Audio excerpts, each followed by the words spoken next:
alguna pregunta. ¿Te fijan? Es todo lo que vimos, como lo vimos en clase literalmente. Yo sí tengo una pregunta, profe. Dime, Andrea. En el ejercicio 2, donde nos pide hacer el filtro pasaltas de orden 5 Chebyshev, no nos da el rizado que tenemos que ocupar para seleccionar los coeficientes. Sí, qué bueno que me dijiste, se me pasó. Usen por favor el de 1 decibel. Ok. Muy bien. ¿Más dudas, más preguntas? ¿Todo lo demás está claro?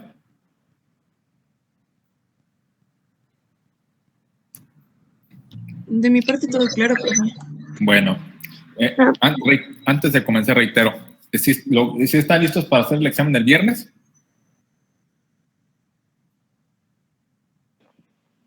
Por mi parte sí, profe. Bueno. Creo que sí, profe. Muy bien, Carlos. Entonces, le iba a hacer otra pregunta. Sí, adelante, por favor, dime. Bueno, lo que pasa es que teóricamente, haciendo los cálculos, pues sí me salen las resistencias y todo eso, por ejemplo, en el ejercicio 1, pero al momento de hacer la simulación, como que no me da. O sea, los valores teóricos sí me salen, pero en la simulación como que se recorre la banda de frecuencias un poco y no queda en donde es. No sé si eso tenga que arreglarlo moviendo todavía valores teóricos o... No, eso que te está pasando es normal, y de hecho qué bueno que lo mencionas. Nuestro cálculo teórico está basado en que el amplificador va a cumplir con todas las condiciones ideales. Con el modelo que estamos usando, o sea, con el TL, por el simple hecho de ser el TL, se va a desplazar un poquito, porque acuérdense que internamente también hay capacitores. Hay muy pocos capacitores, pero hay 2 capacitores y 2 resistencias dentro de la circuitería interna del amplificador. Entonces, eso, a pesar de que nosotros no lo debemos de considerar en nuestros diseños, existe y va a hacer que se mueva, se desplace la frecuencia de corte. El punto es que la frecuencia no se desplace mucho. No sé si fue el caso o se desplazó muy poquito. No, es que sí se me desplaza bastante. Bueno, se supone que en el primero la frecuencia de corte tiene que ser de 425 Hz. Y mientras los 700 Hz empieza a atenuar el 70%. Entonces, pues sí, es algo significativo. A ver, espérame. De los 425, si pongo frecuencias más altas de 425, conforme va incrementando, ¿disminuye la amplitud de la onda de salida? Sí disminuye, pero muy poquito. Ya hasta que llega a los 700 Hz es que ya empieza a disminuir más del 70%. ¿Tienes a la mano la simulación? Sí, pero estoy en mi teléfono. No sé si me dé chance de conectarme en la computadora. Mira, vamos a hacer esto. Ahorita comienzo la clase, prendes tu computadora y antes de terminar la clase vemos tu simulación. ¿Te parece? Okay. Sí, me parece muy bien, profe. Muchas gracias. No, gracias a ti, porque sí, es interesante ver estos detalles que le están saliendo. Bueno, antes de comenzar, ¿alguien tiene otra duda o pregunta sobre la tarea?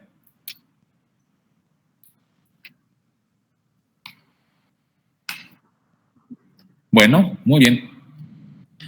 Vamos a comenzar entonces, déjenme presentar la pantalla.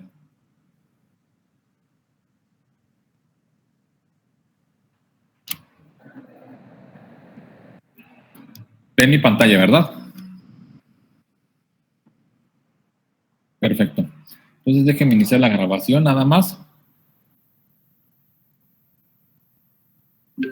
Ahí está.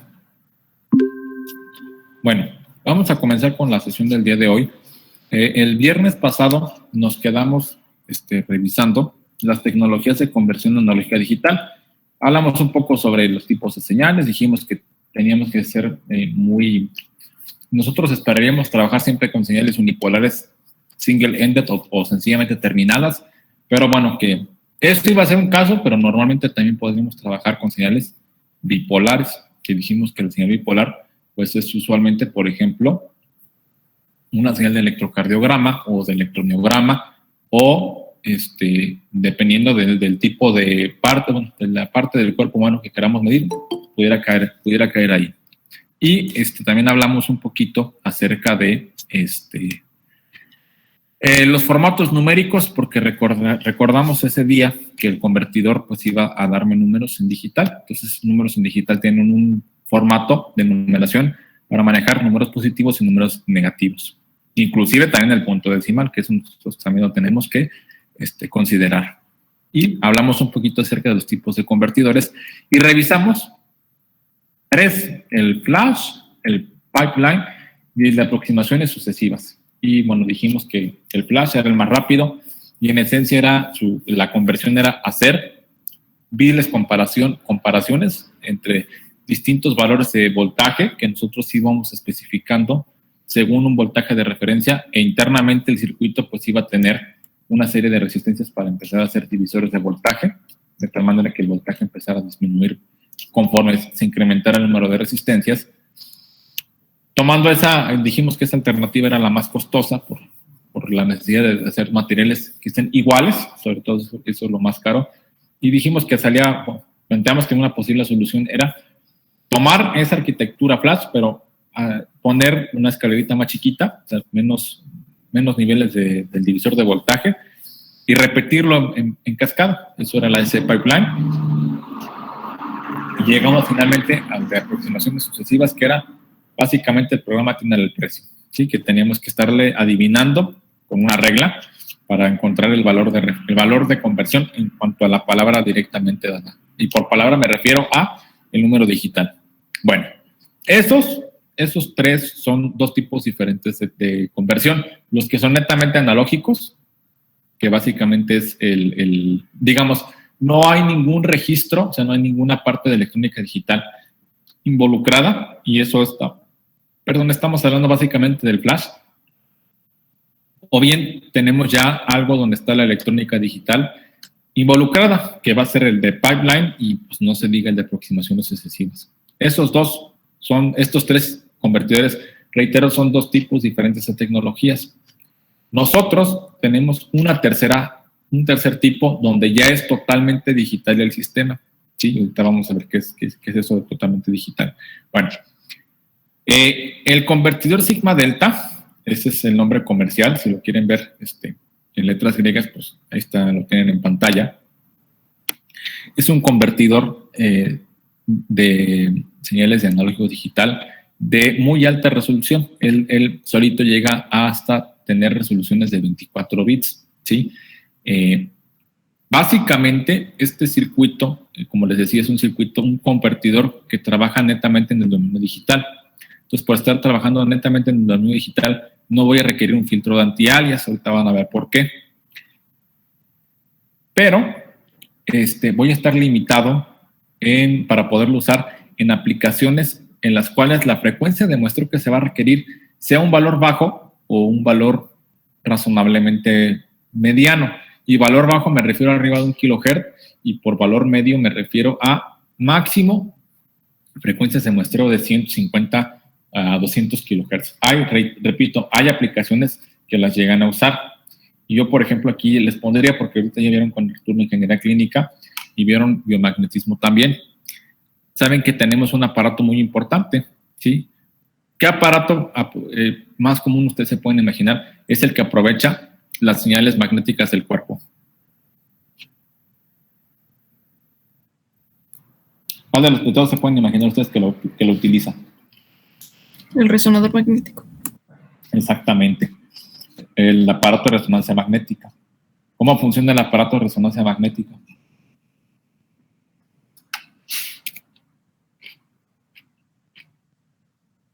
Bueno, pues se supone que básicamente el cuerpo es inducido a un campo electromagnético. Sí.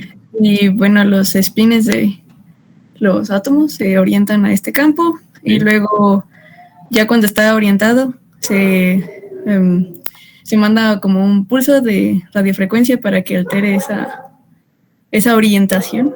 Y bueno, básicamente esa variación en la señal es la que el sensor que lo capta es el que capta esas variaciones, y esa es la señal que recibe, y eso lo interpreta, lo procesa en una imagen. Así es. ¿Qué sensor es el que se utiliza para capturar esas variaciones del spin de los átomos de agua del cuerpo humano? ¿Se acuerdan?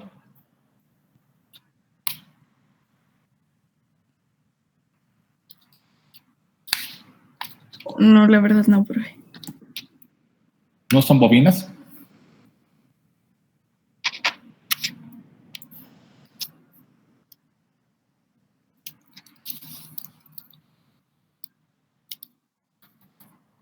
Son bobinas.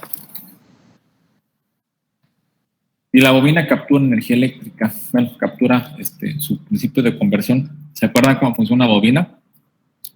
Pues en esencia es como si fuera un capacitor, ¿no? Nada más que en las espirales se almacena la carga que estamos, pues la que tú le imprimas, ¿no? Puede ser. Pues se supone que rigen en ella la ley de Faraday, ¿no? Exactamente. Así es. Más bien va por ahí. La ley de Faraday, ¿qué dice? Bueno, en todo campo eléctrico hay un campo magnético y viceversa. Exactamente.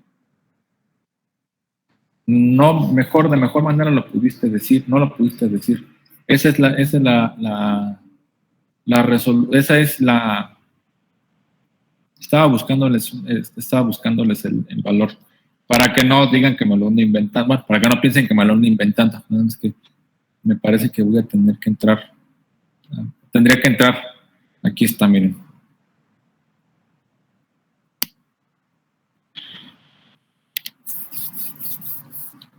Sí, lo que hace la bobina es convierte la radiación magnética en corriente eléctrica, en pocas palabras. Más o menos, fíjense, más o menos. El resonador magnético tiene que estar adquiriendo la señal que manda las bobinas con una frecuencia de muestreo que esté por arriba de los 40 MHz. O sea que estamos saliendo una frecuencia de muestreo. A ver, saquen en su calculadora el inverso de 1 sobre 40 por 10 a la 9. ¿Cuánto les queda?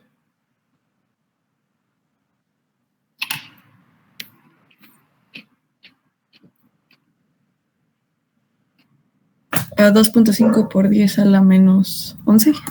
Sí. Estamos hablando que serían alrededor de 0.25 picosegundos, que es 10 a la menos 12. Lo que estaríamos, esa es la rapidez con la que tenemos que estar adquiriendo la señal. Por eso digo, cuando me refiero a la frecuencia de muestreo, y ahorita lo estaba sacando en relación con el resonador, es que en este caso el sigma delta no me da para poderlo trabajar. Si yo fuera a construir un resonador magnético, no me da. Tendría que irme con el flash seguramente. Y ahí es donde más o menos uno empieza, bueno, ustedes van a tomar el conocimiento básico o como para ya empezar a orientar, si quieren construir algo, pues que vaya relacionado con esas áreas. ¿Sí? Ese era básicamente el comentario, era salirme tanto del tema para poderlo relacionar. Bueno, el convertidor sigma delta se basa en un principio de funcionamiento muy interesante, ¿sí? Por aquí están viendo un espectro, ¿sí? El espectro está dado desde 0 hasta la frecuencia de muestreo sobre 2, que es lo que nos marca el teorema de Nyquist. ¿Qué diferencias se observan entre las dos imágenes?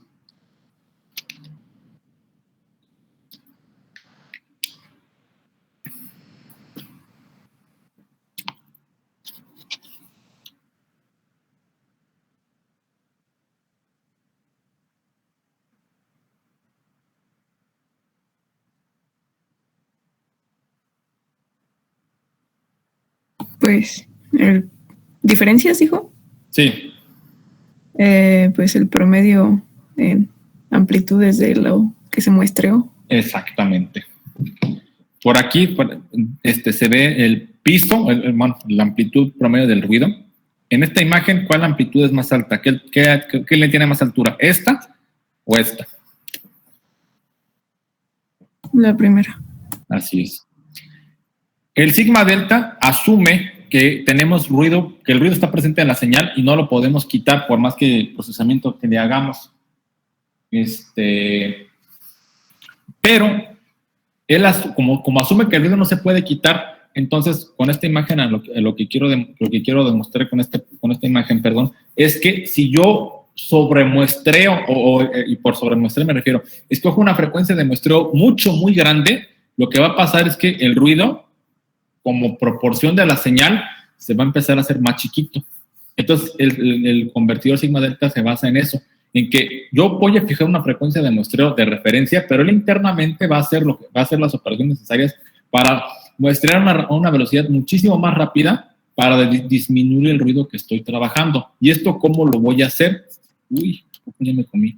Ahí está. ¿Esto cómo lo voy a hacer? Bueno, tengo una entrada analógica y voy a tener un modulador sigma delta. Este modulador sigma delta no es otra cosa más que un convertidor, para que lo tengan como referencia, flash, que dinámicamente está cambiando el voltaje de referencia. Y ese voltaje se cambia por medio de ya un control digital que se aplica. Entonces estoy cambiando el valor de voltaje cada X tiempo y hago la comparación. Por eso se dice que te estoy dando un bit de conversión cada X tiempo, ¿no?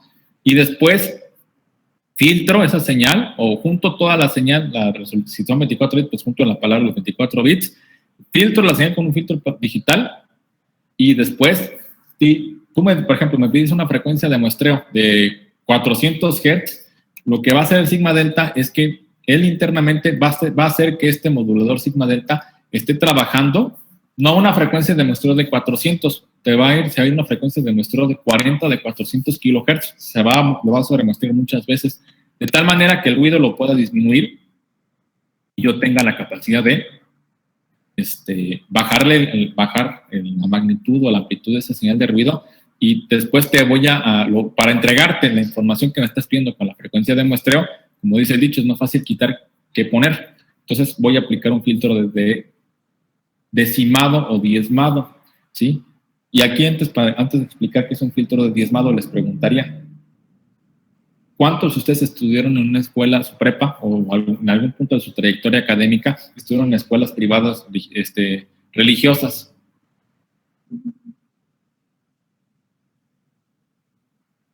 En la primaria nada más, profe. Bueno, a ver, por acá teníamos una siguiente respuesta. Dime, Diana. Pues yo también en la primaria y secundaria. Bueno, a lo mejor ustedes han escuchado de la palabra diezmado. ¿Han escuchado hablar de la palabra diezmado? ¿Diezmo, perdón? Sí, pues el dinero se va. Sí, el diezmo no es otra cosa. Bueno, era la tradición que se tenía de que una persona que seguía la religión católica le entregaba cada año el 10% de sus ingresos a la iglesia como contribución. Bueno, de ahí sale la palabra diezmado, ¿sí? Un filtro de diezmado no es otra cosa más que de una señal quitar muestras para bajar de manera efectiva la frecuencia de muestreo. Acuérdense que la frecuencia de muestreo se refiere a cuántas muestras tengo por segundo. Entonces, si yo estoy muestreando a 400 Hz, en un segundo, ¿cuántas muestras voy a tener? 400, ¿no? En 2 segundos tendría 800. Esa es la frecuencia que yo estoy pidiendo. Pero si estoy diciendo que por la relación de que el ruido, entre mayor frecuencia, se disminuye su amplitud de muestreo, pues en vez de muestrear a 400, como les decíamos, muestro a 400,000. Entonces, este filtro es quitar esa información que puse extra, captura extra que no me sirve, y te entrego nada más tus 8,000 muestras, o te entrego 400 muestras cada segundo. Eso es a lo que estamos refiriendo, y así trabaja el circuito como tal directamente. Les digo, se fijan, sí ya es un filtro digital, un sistema digital completamente, pero bueno, estamos aprovechando todas las bondades. ¿Dónde se ocupa En aplicaciones en comunicaciones de baja frecuencia, ¿sí? Las que usan los militares de radio civil y esas cuestiones. ¿Hasta ahí te dudas o preguntas? ¿Algo que no se haya entendido?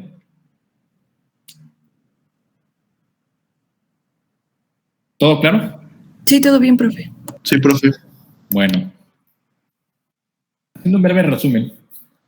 Dijimos, flash, tengo una velocidad de conversión muy alta. Ahí puedo llegar hasta los terahertz si quiero, porque va a depender del amplificador, básicamente el tiempo que responde al amplificador. Pros, es alta velocidad de conversión. Contras, consumo mucha electricidad, tengo una baja resolución para poder tener algo razonable. Cuando el consumo no es un problema, por ejemplo, como en el caso del resonador magnético, pues allá me quedo con esa opción. Registro de aproximaciones sucesivas, SAR. Característica principal, tiene una resolución de trabajo media alta. Se puede obtener convertidores desde los 8 hasta los 16 bits de resolución. ¿Sí? La velocidad de la frecuencia de muestreo es, para aplicaciones generales es buena.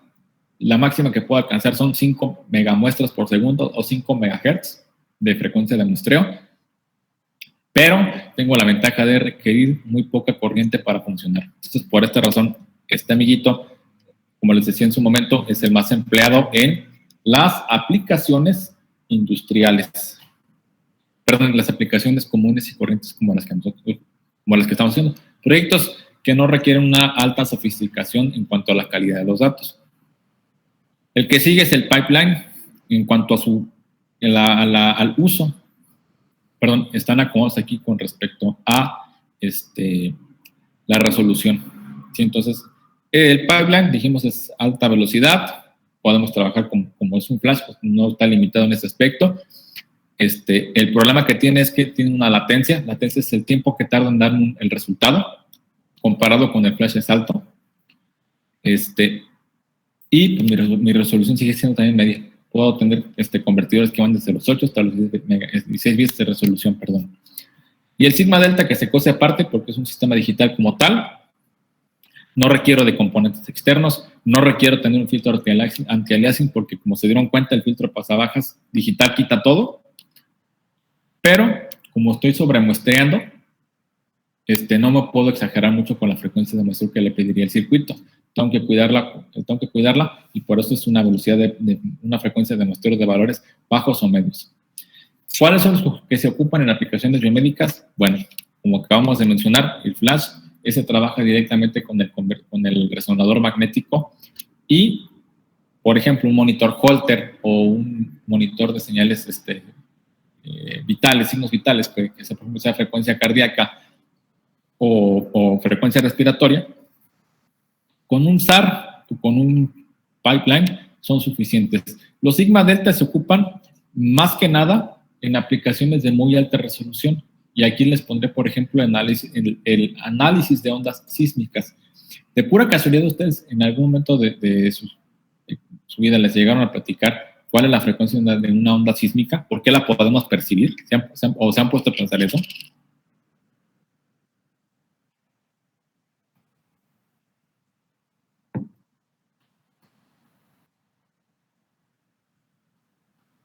No, pues, creo, no que yo recuerde. Bueno, todos hemos visto videos de sismos, ¿sí? Y el sismo como tal sigue siendo una onda senoidal. Si yo puedo ver cómo se mueve, cómo se va generando la onda, yo les preguntaría, para que yo como persona pueda percibir que algo se mueve, ¿con qué velocidad se tiene que estar moviendo comparativamente con otras cosas? Muy rápido, muy despacio. Rápido, ¿no? No. ¿Despacio? Despacio. Bueno, imagínense ustedes una onda senoidal de 50 kilohertz. ¿La van a ver? ¿Visualmente la pueden ver con sus ojos? ¿Que la vean en la calle? No. Por eso les digo, para que la puedan ver, tiene que ser una onda de muy baja frecuencia. Una onda sísmica, su frecuencia no pasa al 0.01 Hz. O sea, son ondas bien despacio, pero como son muy despacios, tienen mucha energía. Cuando son de muy baja frecuencia, el sigma delta es donde se trabaja. Nada más lo pongo como referencia. Y bueno, entonces, esto que estamos hablando, todo esto llevó a, reitero, ADC, el criterio de elección de los componentes en cuanto a los amplificadores operacionales. Dijimos que tenían que tener una buena relación señal-ruido, o sea, CMRR, que tengan una poca corriente de fuga. Y todo eso que vimos, pues coincidíamos, o mencioné yo en su momento, que teníamos que verlo con un amplificador de tecnología CMOS. Y por ahí pusimos un ejemplo, que creo que era el OPA 335.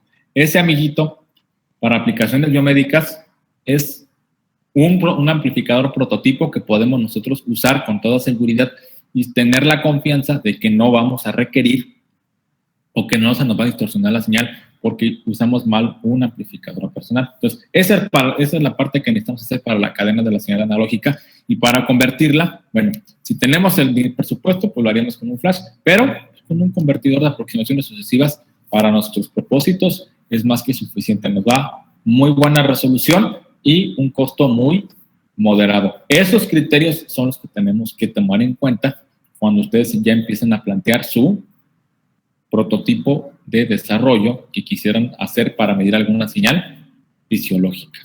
¿Dudas, preguntas, comentarios? ¿Algo que no se haya entendido?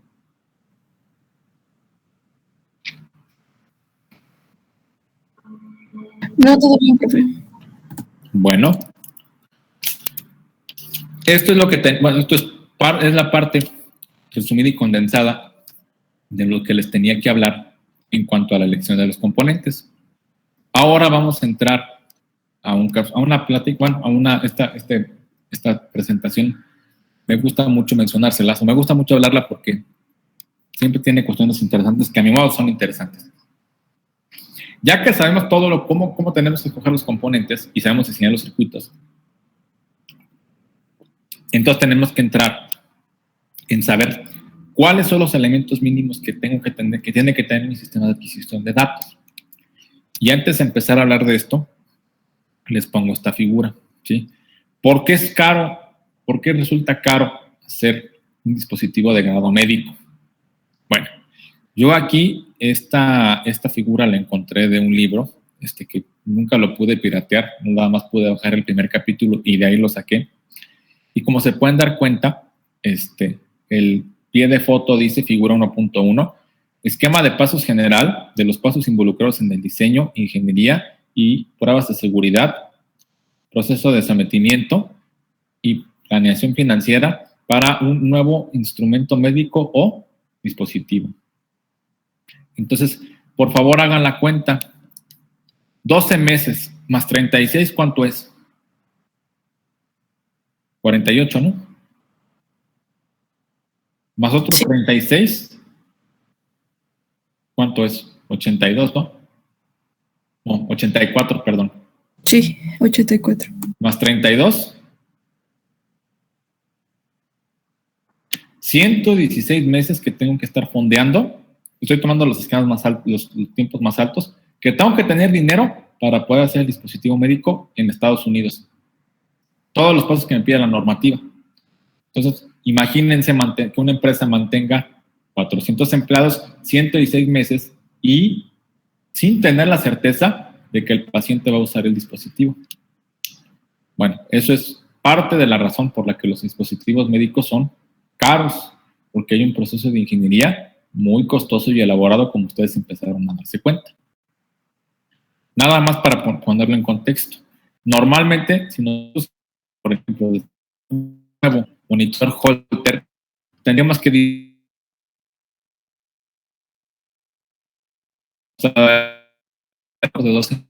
ya que tenemos el primer boceto y que estamos listos para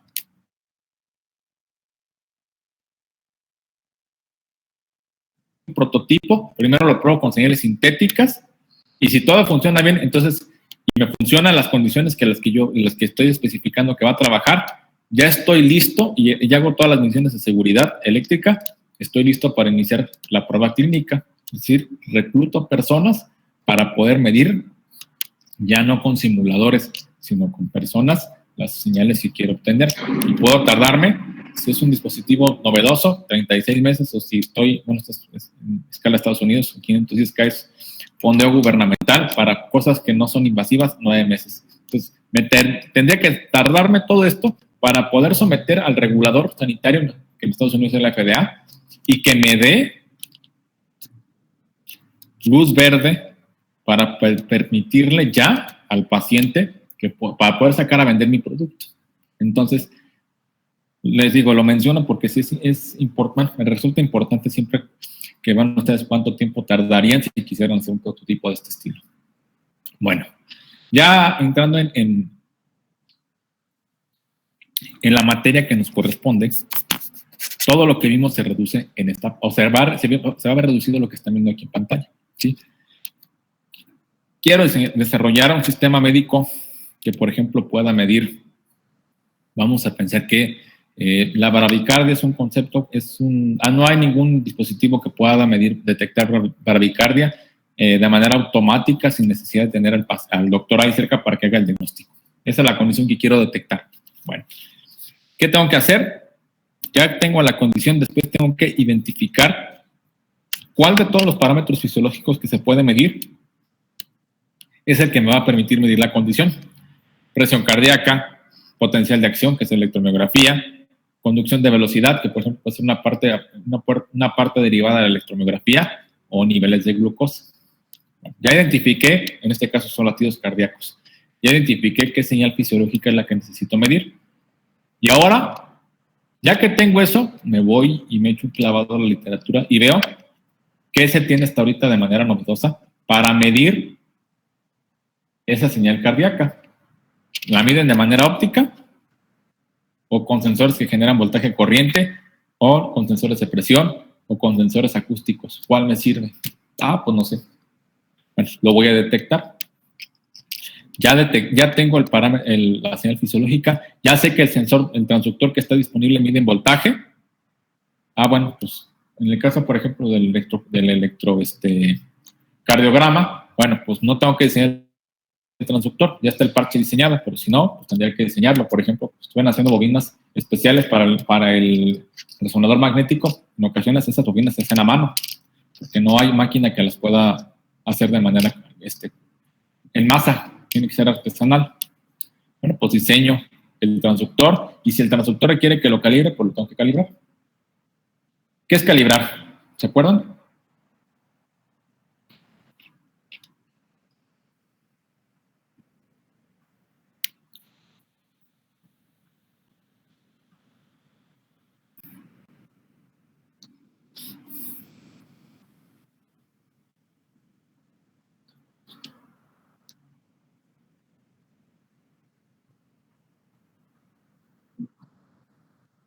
Exactamente. Lo que quiero medir es mi transductor, compararlo con una señal de referencia. Si ese transductor da la señal de referencia, pues no necesito hacerle algo más. Si no, ya no necesito hacer... si no me da esa señal de referencia, pues, o si no se produce un parámetro de señal de referencia, pues ya me tengo problemas, porque entonces voy a tener que, antes de diseñar toda la parte de la cadena de medición fisiológica, voy a tener que calibrar el sensor para que me dé la referencia que tiene que ser. A lo mejor para un electrocardiograma no se requiere, pero yo les pondría, por ejemplo, ¿alguno de ustedes alguna vez ha acudido con el otorrinolaringólogo?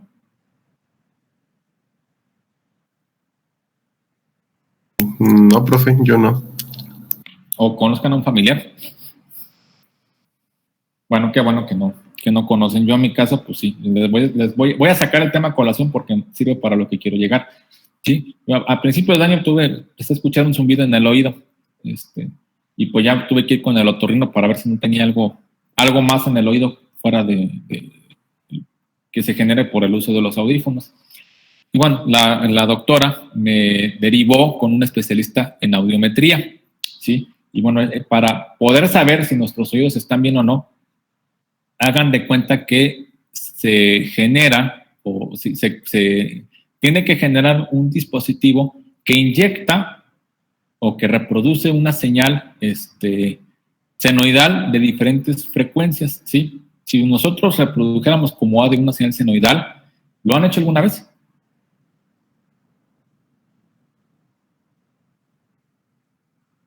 ¿Nunca lo han hecho?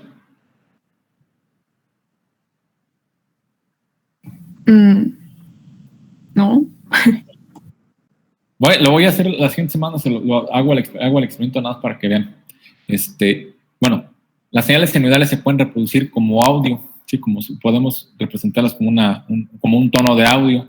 Entonces, se tiene que diseñar un dispositivo que reproduzca una señal senoidal de una X frecuencia. Imagínense que quieren hacer un aparato que inyecte ondas auditivas porque se los pide un audiómetro.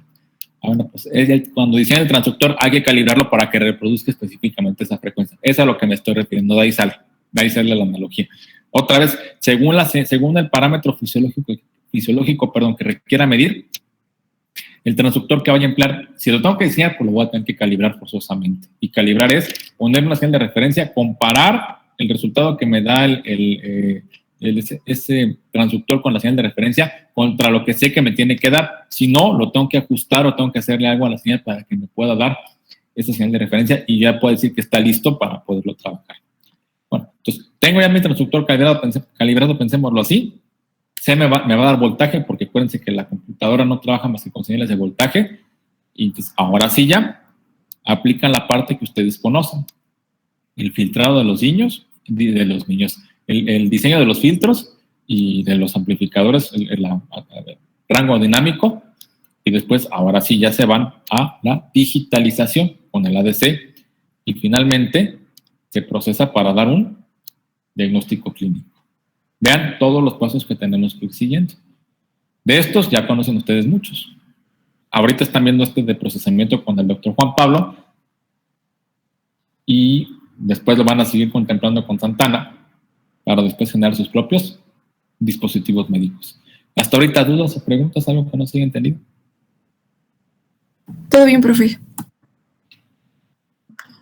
Bueno, otra vez, vamos a pensar que ustedes quieren medir. Vamos a poner este ejemplo. A ver, ayúdenme a seguir esta cadena de diseño. Pensemos que la condición clínica que quiero medir es que no me vaya a pasar de un cierto ángulo en el codo para no generar una lesión en un deportista de alto rendimiento.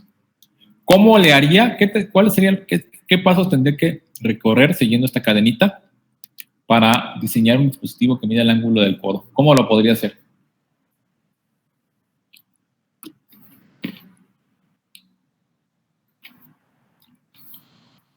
A lo mejor primero establecer los parámetros de movimiento, los grados de libertad se llaman, ¿verdad? Puede ser, pero vamos a pensar que vamos a tener el caso más sencillo. Pensemos que el atleta únicamente va a, imagínense que esté en la mano, voy a prender la cámara. Estoy aquí en la oficina, espero no se trabe el internet. Imagínense que el atleta está haciendo esto y nada más hace esto. ¿Sí? Sube y baja 90 grados el antebrazo. Esa es la condición clínica que necesito medir.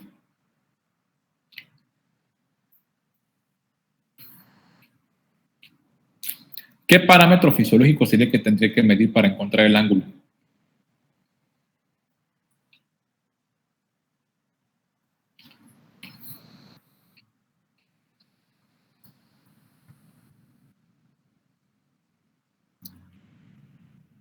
¿Podría ser la señal que se genera a través de la contracción del músculo?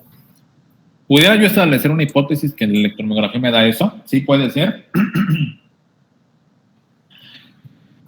Pero a ver, piensen de una manera más fácil. Acuérdense de sus clases de física. ¿Cómo podía medir el ángulo? ¿O qué necesitaba para medir el ángulo?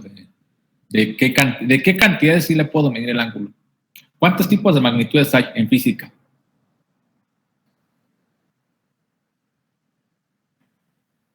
Les ayudo con una. Escalares, ¿cuál es la otra? Vectoriales. Así es.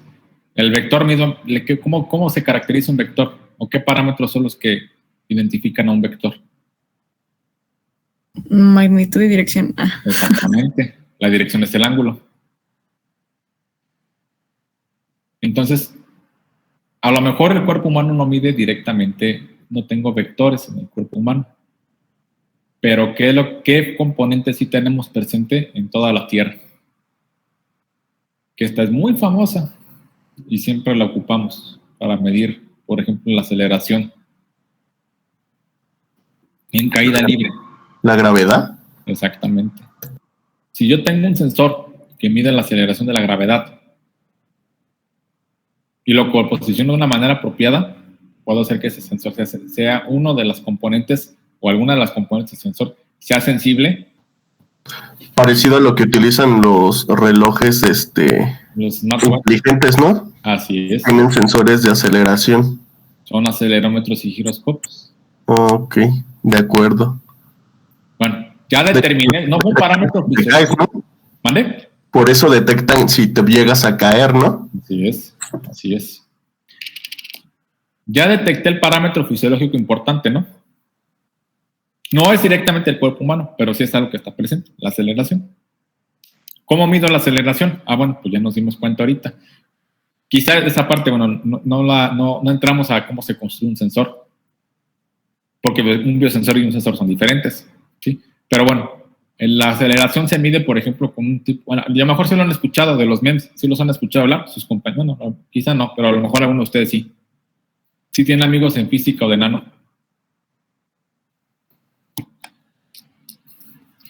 Un MEM es un dispositivo, es un sensor, bueno, es una tecnología que permite construir sensores en escala de nanómetros. Entonces, puedo generar un transductor que me dé que me permita medir la aceleración por medio o la medición se mida, la gravedad se mida por medio de voltaje y diseño el transductor, que es un MEM. Bueno, pues ya. Tengo el transductor, sé que estoy midiendo la aceleración, sé que tengo que medir en voltaje, diseño el sensor, luego ya hasta pensamos que la etapa de calibración no la brincamos porque para nosotros ahorita en este momento no es importante. ¿Y qué le voy a hacer a esa señal? Pues a lo mejor, como el movimiento únicamente va a ser subir y bajar, pues reviso primero, activo la señal en Bluetooth y me doy cuenta que lo único que tengo que hacer es filtrar para quitar el ruido el ruido de 60 Hz y nada más, y amplificarla para ocupar todo el rango dinámico. Digitalizo, la paso por la ADC, pues una señal, como el movimiento nada más se repite, no lo puedo repetir 5000 veces, sino pues estaría provocar una lesión de los ligamentos. Sé que es una aplicación de baja frecuencia, entonces escojo, por ejemplo, la ADC aproximación sucesiva, sin problema. Y aquí en la etapa de procesamiento, pues para calcular la magnitud, la dirección de un vector, tengo que dividir entre dos componentes, ¿no? El arco tangente de dos componentes, saco el arco tangente y despliego el resultado. Esto es más o menos, así me estuve yendo un poco de manera más rápida, pero sería el procedimiento que tendrían que seguir para plantear y diseñar un sistema de adquisición de señales, en este caso para medir el ángulo del codo. Creo que este movimiento se llama pronación, ustedes saben mejor que yo esa parte. ¿Dudas, preguntas, comentarios? ¿Algo que no se haya entendido?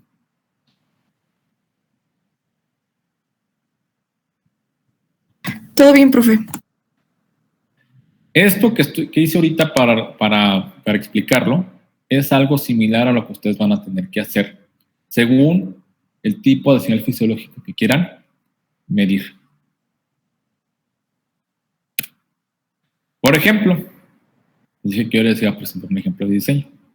El electrocardiograma, ¿sí? Criterios de diseño para un electrocardiógrafo, perdón. A ver, ¿cómo voy a medir? ¿Qué voy a medir? Pues la potencial de la acción cardíaca. Y sé que esa señal se representa por voltaje. ¿Cómo lo voy a medir? Pues con electrodos. Es directamente la perspectiva. Quizá de modo de acción del sensor no hay problema, pero sé que el electrodo, ¿qué es lo que hace? Pues como está lleno de una sustancia, un compuesto químico que convierte la corriente iónica que se detecta en la piel, la pasa a voltaje. ¿Qué tamaño de la señal tiene la salida del electrodo? Bueno, tiene una señal de aproximadamente entre 1 y 10 milivolts. Entonces es una señal chiquita. ¿Qué frecuencia tiene esa señal? Más o menos va entre 1 y 50 Hz. ¿Qué señales me pueden interferir la medición? Bueno, primero, que el electrodo esté dañado, el acoplamiento con las líneas de alimentación, la respiración, el movimiento muscular, o sea que yo me mueva los brazos cuando estoy tomando la lectura de la señal del corazón, y también el flujo sanguíneo me genera un problema. Más o menos me doy una idea. Bueno, ya tengo esta parte y después sigo haciendo investigaciones y veo si alguien ya determinó las amplitudes de las señales de interferencia. Y me dicen, por ejemplo, que el equivalente más o menos de contaminación máxima que puede generar la conexión de la línea de potencia con la línea de alimentación de Comisión Federal, pues es alrededor de hasta 1.5 volts. Entonces es bastante amplio. Si el electrodo está mal conectado o dañado, puede meter un ruido de 300 milivolts. Y si estoy moviendo el músculo, pues puede también en el rango de milivolts. Sé que la frecuencia, más o menos esa parte, ¿no? La respiración es algo que la frecuencia, el voltaje no lo puedo quitar porque pues, no puedo dejar de respirar, ¿verdad? Si no, pues ya estaríamos en el otro mundo. Pero lo que sí sé es que tiene una frecuencia, que era lo que les decía.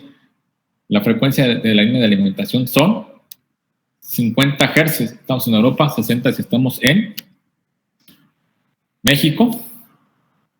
Como el electrodo está mal conectado, tiene potencia baja, entonces me quedo con, no tiene una frecuencia, pero sé que es DC. Sé que el movimiento muscular más o menos que se asocia en las manos está alrededor de entre los 10 y los 50 Hz. Y sé que la frecuencia de respiración tiene una frecuencia más o menos de 0.5 Hz. Ya que tengo esta parte, pues ya tengo todos los parámetros para poder seguir mi sistema analógico. Ahora me falta determinar qué frecuencia de muestreo es la más apropiada. Entonces, el estándar, por ejemplo, aquí ¿cómo se llama? El Centro Nacional de Meteorología Médica,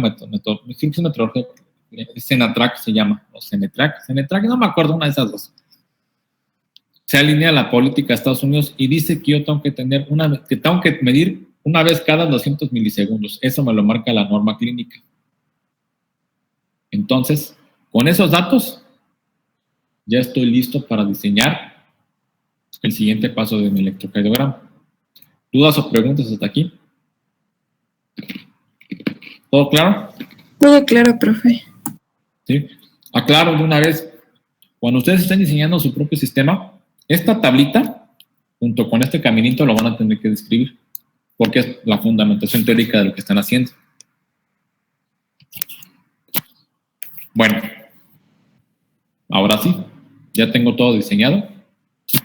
¿Qué tengo que hacer? Bueno, el sistema mínimo lo que voy a tener que tener es el transductor, que son los parches, un amplificador para poder hacer la señal más grande, y el filtrado para quitar todas las componentes que vimos aquí, la de 50 y el movimiento músculo y la frecuencia respiratoria, y finalmente ya estoy listo para pasar al sistema de adquisición y poderlo reproducir en la computadora.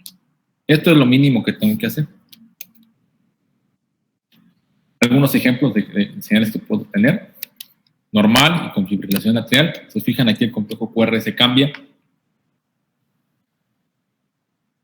Y como les decía en su momento, como tenemos que convertir a digital, pues es importante evitar la frecuencia del fenómeno del aliasing.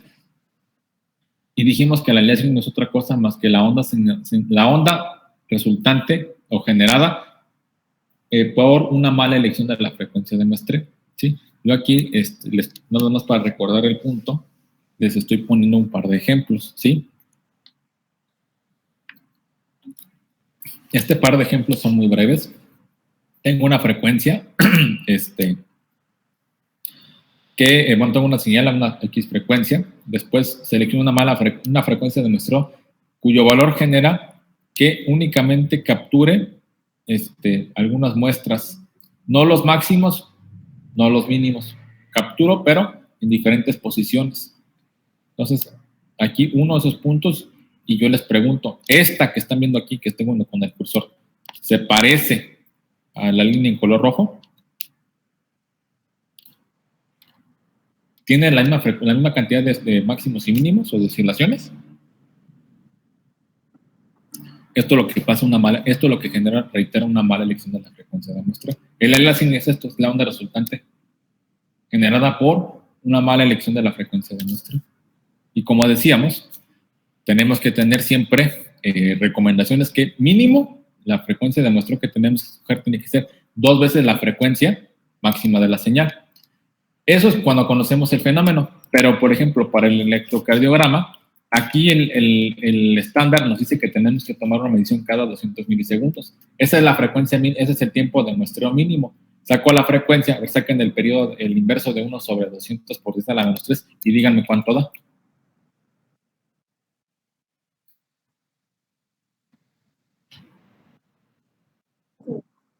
Uno sobre 200 por 10 a la menos, 200 por 10 a la menos 3, entonces sáquenlo a la menos 1.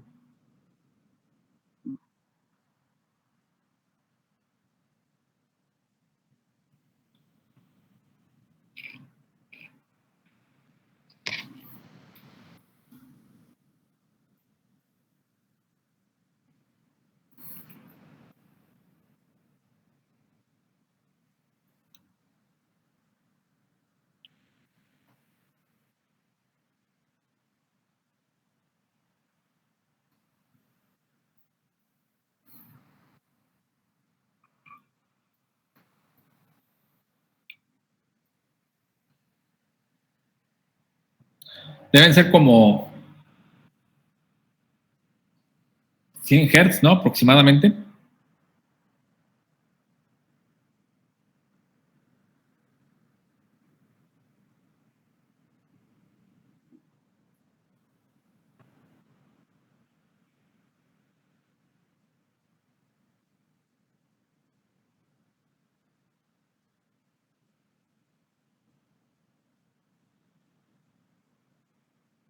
Más o menos, digo, ahorita nada, lo estaba sacando nada más por darles un dato, ¿no?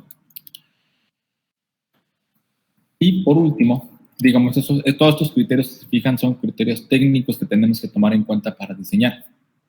Por último, ahorita vimos qué pasa con la reconstrucción gráfica de la señal. Pero ¿qué pasa si ustedes pueden decir, bueno, ¿y qué tal que escojo una frecuencia que hace que se parezcan las dos señales más o menos bien? Bueno, lo que va a pasar es que si no se cumple, si tengo frecuencias por encima de la frecuencia de muestreo y tengo el fenómeno del aliasing y aparte genero el fenómeno de aliasing, lo que va a pasar es que el teorema de Nyquist se va a cumplir sí o sí, ese no hay pierde. Lo que va a pasar es que en este caso las frecuencias 1 y 2 de mi señal en bruto o cruda, si lo quieren ver, van a pasar bien, pero estas tres frecuencias que se supone no las debería de adquirir, las voy a adquirir y se van a pasar del lado del espectro de la señal que sí está trabajando, pero ya no, digámoslo así, esta F3, yo ya no tengo forma de saber si es algo, si el cambio fue por la señal o porque se metió esa frecuencia espuria o externa a mi sistema. Por eso es importante que yo tenga, como siempre, mi filtro anti-alias. Y el filtro anti-alias no es otra cosa que un filtro pasabajas cuya frecuencia de corte va a ser la frecuencia de muestreo sobre 2. Después de todo, para que no se me vayan a meter frecuencias que estén por encima de la frecuencia de muestreo sobre 2, pongo ese filtro anti-alias, que les digo es un filtro pasabajas, cuya frecuencia de corte es, reitero, la frecuencia de muestreo sobre 2. Todo esto que hemos hablado, que era lo que les decía, se traduce en este sistema mínimo.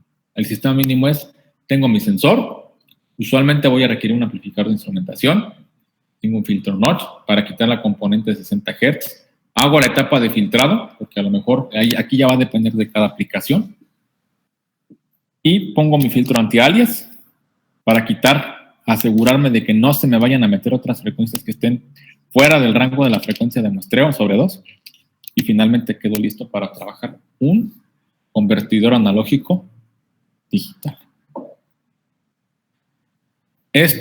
Toda esta exposición que yo les hice es la que ustedes van a desarrollar teóricamente en su proyecto. ¿Dudas, preguntas, comentarios? ¿Algo que no se haya entendido?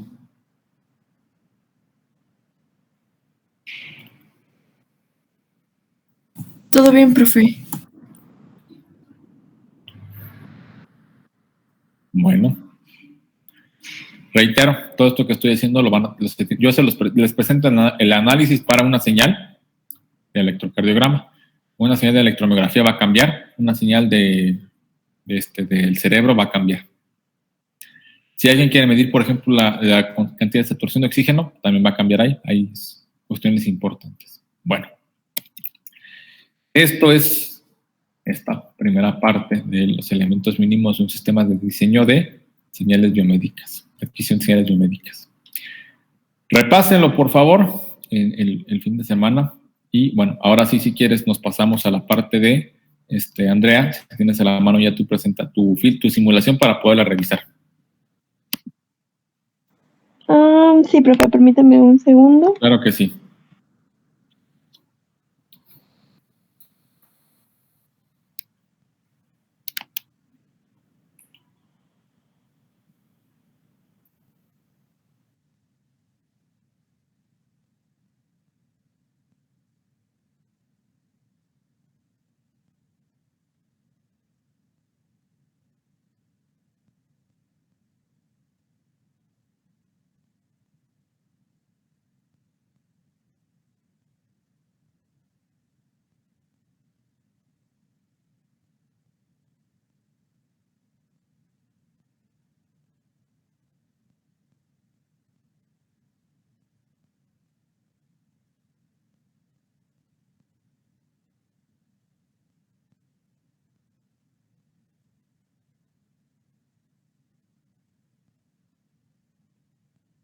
¿Cómo van ya les empezaron a dejar finales o todavía no han hablado de eso? No les han hablado de eso.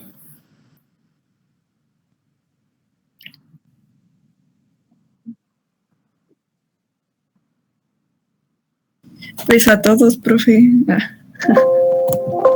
Bueno, no, de una vez si quieren planteamos ya la siguiente semana, fechas para que, bueno, que de todos modos pueden preguntarle a sus compañeros. Yo siempre recibo proyectos hasta el último día que tengo chance para subir calificaciones. Entonces, para mí el último día, bueno, checamos la semana que entra, pero me parece que va a ser el 17 de diciembre o algo por el estilo.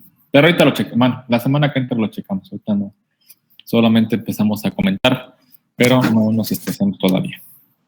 El último profe que nos dijo eso nos mantuvo hasta el siguiente semestre checándonos. No, les prometo, y está grabado, no, hay que tener vacaciones, ya, se las merecen y se las ganaron, no, ese día entregan y ya, se van, si se llegan a ir a esa fecha límite, no, lo que entreguen ese día ya vemos, no se preocupen por lo demás. Ay, profe, no sé por qué no se quiere compartir mi pantalla. Ay, caramba. Mi computadora. Úchala, bueno, ¿y qué crees que ahora no me traje la otra? Si no lo hacíamos, pues simulábamos aquí. Pues si quieres le mando la simulación por mensaje. Sí, compártanlo al grupo, ¿no? Para poder responder ahí. Hago comentarios. Si me mandan las imágenes y cómo está el circuito, lo reviso un poquito más tarde, y checamos. Bueno, ahí vamos compartiendo. Ok, profe, muchas gracias. No, gracias a ti, Andrea. Bueno, entonces, reitero, suban su tarea. Si no hay si no tienen otras dudas, preguntas con la tarea, con la clase, bueno, hoy ya terminamos de ver esta parte de la teoría. Queda una última presentación, pero esa la revisamos. Creo que ya está entrando. Vamos a ver si se dejó.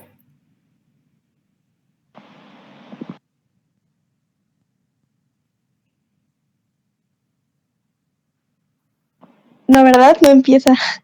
Solamente se ve la pantalla negra, no sé qué estás presentando. Si quieres, déjame parar la grabación. A ver, en ocasiones puede ser eso, si de pura chiripa será eso.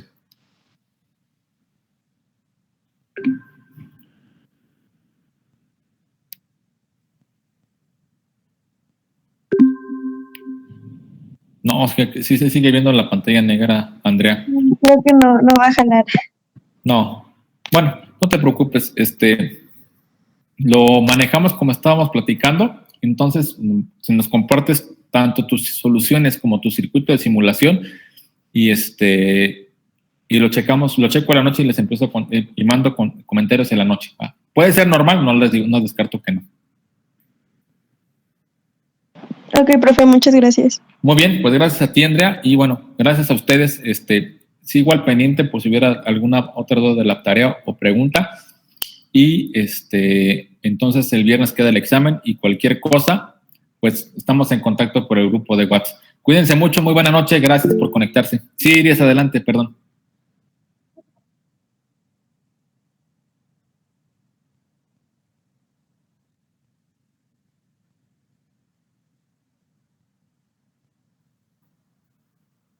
Iris, se te cortó, no sé si nos estabas hablando.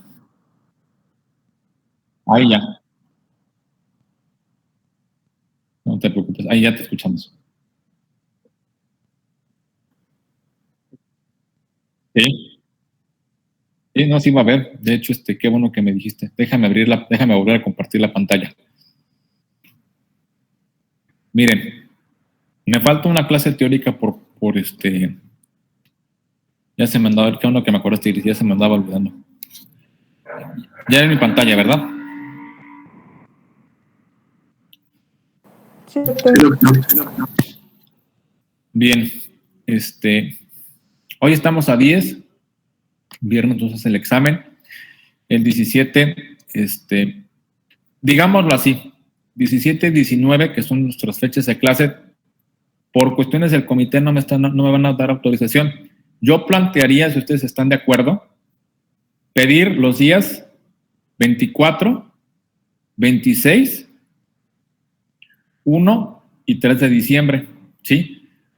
En una semana trabajaría con la mitad del grupo, porque como vamos a estar en el laboratorio de dispositivos, nada más tengo disponibles propios un osciloscopio y un generador de funciones, y ese me va a dar, necesito pedir otros 2 para que puedan trabajar. Entonces, plantearía que la semana del 24, los días del 24, si quieren 24, 25, 26, pido permiso para que hago la carta para que vengan un grupo esos días y el otro grupo que haga la carta el 1, el 2 y el 3 de diciembre. ¿Les parece bien esas fechas? Creo que el 24 tenemos una exposición con biomateriales, profe, que es proyecto final, me parece. El 25 puede, bueno, yo estoy pensando en días de clase, pero podemos recorrernos al 25. ¿El jueves a la tarde se podría? El 25 está súper bien, profe. Del 25 en adelante. Bueno, entonces yo propondría que el primer grupo trabajaría con el primer grupo 25 y 26. Si nos tardamos, nos extendemos hasta pido también el 1 de diciembre. 3 días. Y con el segundo grupo trabajaría el 1, el 2 y el 3 de diciembre. ¿Les parece? Reitero, haríamos 2 o 3 prácticas, dependiendo de cómo vayamos avanzando. De mi parte, sí, yo estoy de acuerdo, profe. Bueno, ahora viene la pregunta. El 26, obviamente, pues tenemos la hora de clase, que son 5:30 hasta las 7:30. Podríamos extendernos el 26 un poquito más tarde. Yo estoy pensando que sean 2 horas, voy a solicitar 3 horas por día. Entonces, para que lo consideren en este caso. Reitero, si están de acuerdo, les pediría levantaran su manita para ya dejarlo planteado como un acuerdo. Por favor.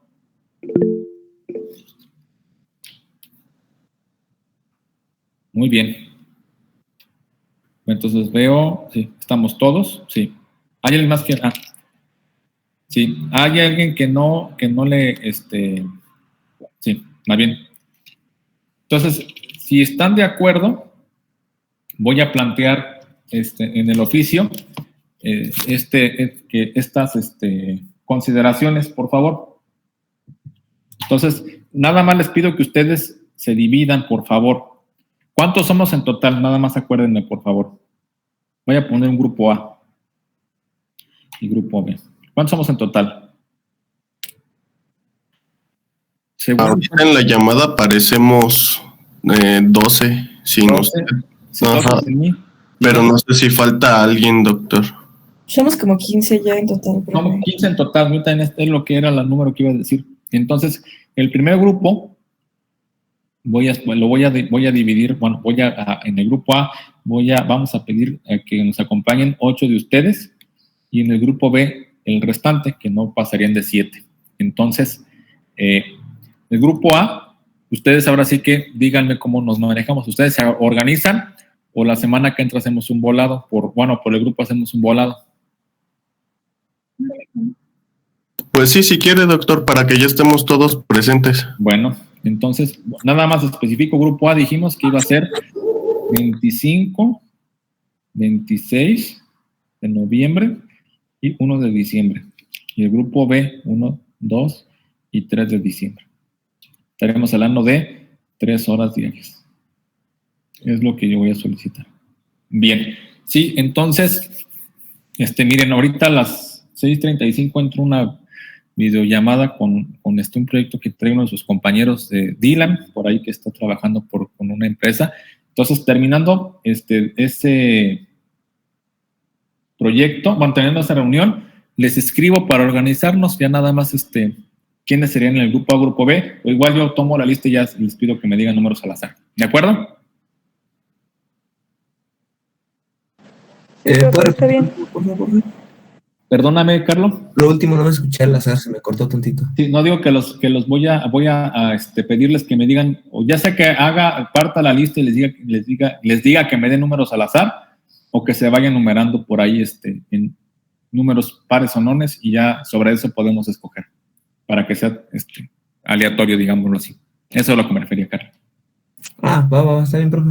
Bueno, entonces, sin más, el laboratorio va a estar planteado y bueno, eso délo con un hecho, ya para que organicen sus planes para estar aquí en Querétaro, quienes estén fuera de la ciudad, estos 2 días, y ya el 1 de diciembre dijimos que en su caso lo dejamos como un punto optativo. Bueno, sin más, muchas gracias por haberse conectado. Perdón.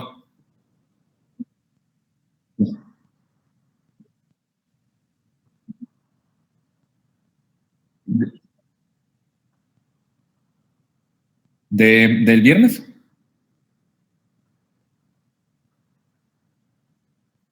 Sí, bueno, si por mayoría de tus compañeros me dicen que lo movemos. O bien, si se te dificulta, lo presentas otro día, no hay problema. No, sí. Apoyamos a la jefa de grupo. Bueno. Sí, yo tampoco tengo problema, doctor. ¿Para qué fecha lo quieren?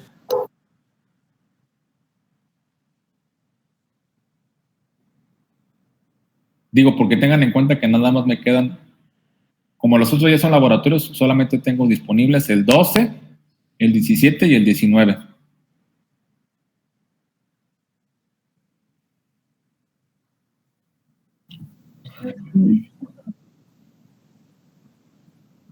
Sí, también el que sea 17 o 19 está bien. Bueno, el 19 entonces lo recorremos una semana. Y este es el último examen, ¿verdad? Sí, ese es el último examen. El 19 está muy bien, profe, gracias. Bueno, sí, yo no, está bien, no hay problema. Bueno, miren, entonces el viernes yo tengo una salida a la Ciudad de México, que estamos atendiendo un proyecto que tiene la facultad. Entonces les voy a dejar clase grabada para que la escuchen, por favor. Que sería la última presentación que me quedaba. Sería de este viernes, ¿verdad? La clase. Así es, este viernes. Ok, doctor. Entonces, sí. Se meten a la hora de clase y escuchan la presentación, por favor. Les voy a dejar alguna actividad para que la hagan y me la respondan en ese momento. Nada más. Y con gusto pasamos al examen entonces el día 19. Al rato muevo la fecha de la entrega de la tarea. De acuerdo, doctor. Muchas gracias. No, gracias. Doctor, está bien, gracias. Gracias, doctor. Que esté bien, hasta luego. Gracias, buenas tardes. Nos saludamos en estos días. Bueno, perdón, y seguimos por el grupo en contacto. Cualquier cosa se iba al pendiente. Bonita noche para todos. Muchas gracias, doctor. Igualmente. Sí, Sí, doctor, muchas gracias. hasta luego.